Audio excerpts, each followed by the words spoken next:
Hi folks. So before getting into the main video, just a little update on the Glasgow Climate Summit. Not extensive details here, but it was a statement from Andy Burnham, the mayor of the Manchester region. I believe he covers the whole Greater Manchester region as opposed to the city of Manchester. Anyway, he said that one area that can be looked at, that should be looked at, is reducing the cost of public transport. So the Chancellor's autumn statement reduce airline costs, but what really needs to be looked at is reducing train costs, bus costs. I think Burnham's right. I mean, it is some of the prices in this country for railway tickets are absolutely outrageous. I think in South East England, some of the season tickets go several times over into the thousands. It's actually cheaper to fly to another country than it is to travel by train in this country. And that's outrageous when you consider that it's a comparatively clean form of transport. I mean, that would be a great way to develop a green economy to certainly tackle some of these issues. So it's nonsensical that it isn't being more seriously looked at. Um, this country gave birth to railways. But we have a system that is far from fit for value, I would say. Anyway, no doubt there'll be a lot more to say about Glasgow, and I will do, probably interspersing it into videos like this. I want to talk about one lady, Eliza Manners. Now, she is the daughter of the Duke of Rutland. She's a socialite, and this woman was caught speeding. Now, let's be clear, speeding can kill.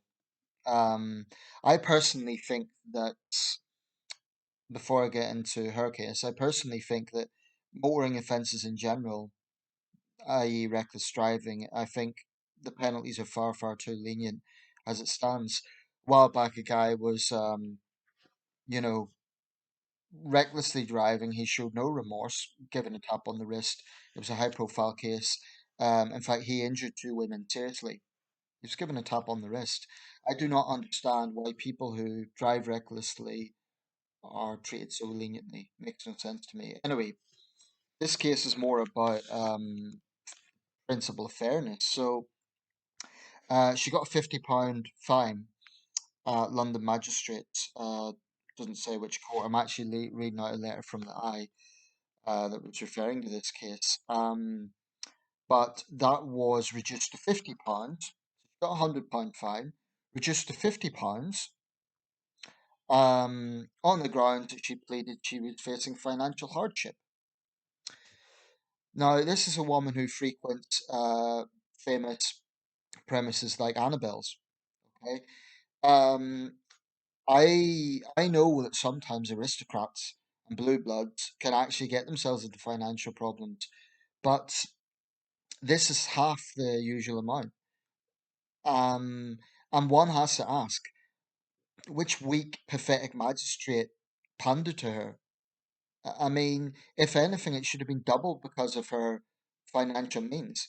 Um, because of the background that she's from. Some might say that's reverse snobbery, like why punish her because she's rich? But to me, this is a sheer entitled mentality.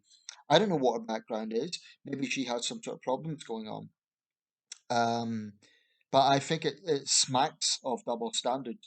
Whilst I think the penalties for reckless driving in general are too lenient, I do think if it was an ordinary person who was speeding, they wouldn't get any sympathy. So why should she?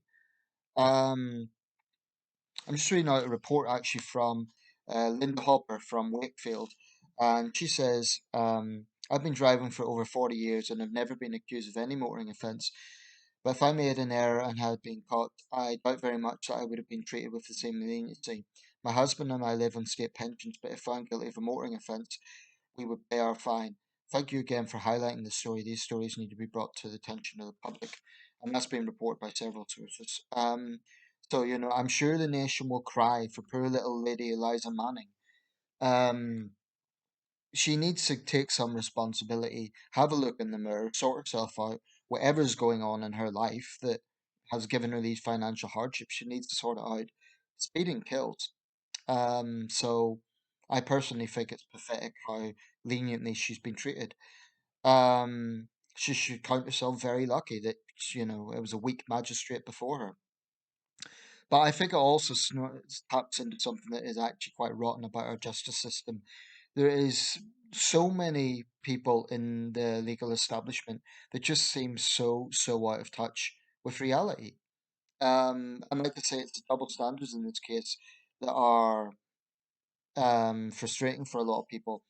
I remember a while back, there was actually serious discussion that I think it was coming out of the case of the Oxford student, I forget her name now, who stabbed her boyfriend, and she basically escaped a custodial sentence.